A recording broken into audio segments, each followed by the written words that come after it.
All praise is due to Allah, the Lord of the worlds. Peace and blessings be upon the Prophet Muhammad ﷺ, to his friends and to his companions. And now, to our theme. Today, we're going to talk about an important theme that happened in the time of the Prophet Muhammad ﷺ. There were three main groups of Jews that lived in the Medina: Banu Qurayza, Banu Nadir, and Banu Qaynuqa. All of them lived peacefully together. And when the Prophet Muhammad ﷺ came to the Medina, he underwent a contract that together they defend the Medina, that they live in peace with each other, and they don't attack each other. And so they underwent this contract, and all of them were okay with it. But these people, they betrayed the Prophet Muhammad ﷺ. And now we're going to talk about how each one of them betrayed him. The first one was Banu Nadir. They were very famous in the Medina for smithing weapons and for working with iron in general. And so, how they betrayed the Prophet Muhammad ﷺ. It was a day where a woman was walking in their shops. She was just shopping, walking through their shops.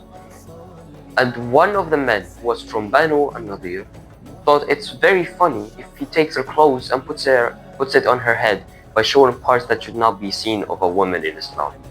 And so a Muslim man saw this happen, and he protected the woman, of course. And the argument escalated, and they fought each other, and the Muslim man killed the other guy on accident. And then what happened next is that the other ones who was from Banu Nadir saw this happen, and of course they came to kill this man because he killed someone from their tribe, and so they broke the contract. Now, the Prophet Muhammad ﷺ surrounded them for 15 nights, and after that they finally gave up, and the punishment that was given to them is that they will be kicked out of the Medina, and they will go to Riyadh in the Sham. It is basically a place in the Sham, an area.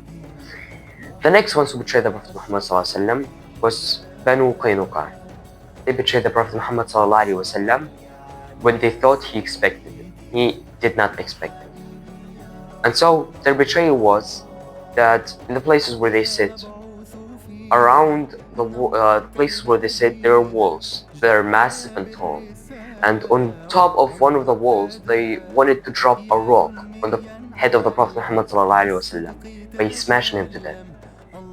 But of course, Allah subhanahu wa ta'ala told his Prophet about their plans. And so the Prophet Muhammad ﷺ came to the Medina, back to there, prepared his army, and went back. And after surrounding them for a long time, they finally gave up, and they were kicked out of the Medina again. And now they went to Khaybar. The next ones who betrayed the Prophet Muhammad ﷺ were Banu Qurayza. Their betrayal was crucial. It was at the time of the battle where the Muslims and the Prophet least expected it. They thought they were slicky with it. But Allah subhanahu wa ta'ala always stands on the side of the Prophet Muhammad ﷺ. And so it was that the Prophet Muhammad ﷺ was fighting his enemies. He was facing them. And at the same time, the Muslims were digging holes around the Medina. The battle was called the Battle of Khandaq.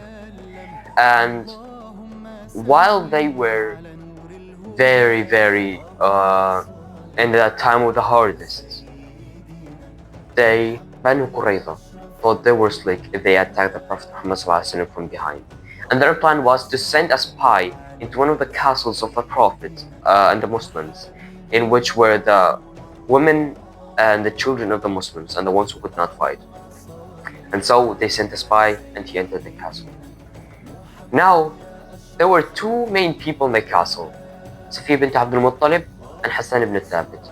Safiya was a family member of the Prophet Muhammad ﷺ, and Hassan ibn Thabit was an old man who was writing poets for the Prophet Muhammad ﷺ.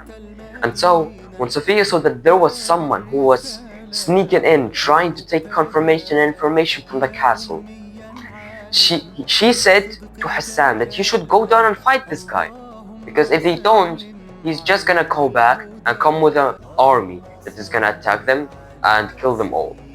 Hassan said, I am not a friend of the fight. That means I cannot fight. I'm old in age.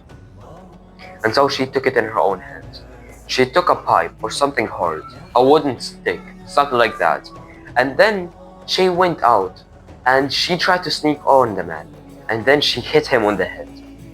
After she hit him on the head, he fell down and he lost his consciousness. Then she took his knife and severed his head from his body, and then threw his head from inside the castle to the outer layer, so that the ones who came with him see that he is dead, and the ones who are inside actually can protect the castle, and maybe there are men inside.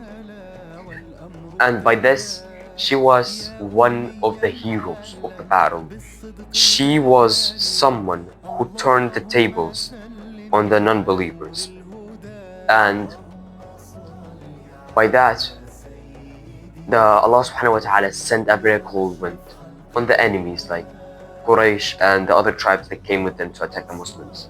And after 4 days, they all retreated because the wind was so cold. The ones who live in the desert say that they feel their bones. The wind is so cold, they feel their bones and they feel like it's going through it. And so the Prophet Muhammad knew now it's his time to deal with the traitors. So he went with his army and he surrounded them for 1 month. 1 month. They did not want to leave the camp. And after 1 month, they left on the judgment of Sa'ad ibn Mu'adh. He was in a good relation with the tribe because they asked for someone to judge them. They asked to send somebody to judge them who has relations with their tribe. They are on good manners with each other. And when he came to judge them, he took their book. It was the Torah, because they follow the Torah. It's their religion, it's their book. And in the book, the punishment was that they should be killed. Who should be killed? The fighters. And the women and the children should be enslaved. That means that the fighters should die, and the women and children should be gone and enslaved. And so, as soon as they hear that, they could not argue. It was their book, it was their belief. If they asked, if they were following that religion, that means they should follow their own book. So that's why later on, 700 fighters were killed. And after that, the Prophet Muhammad approached him and he thanked him. And he told him that you judged them by the laws of Allah subhanahu wa ta'ala and His Messenger. And so Sa'ad was very proud because he was actually getting better from before, because before he was on the wrong way. So from these things that I told you, we should thank Allah subhanahu wa ta'ala for firstly because He protected the Prophet Muhammad sallallahu alaihi wasallam, and we should also ask Allah subhanahu wa ta'ala for mercy, for paradise, so that He protect us from the ones who intend evil for us, so that He protect us from the evil in any kind of manner. All praise be to Allah, the Lord of the worlds. Wa akhiru da'wana and alhamdulillahi rabbil alamin.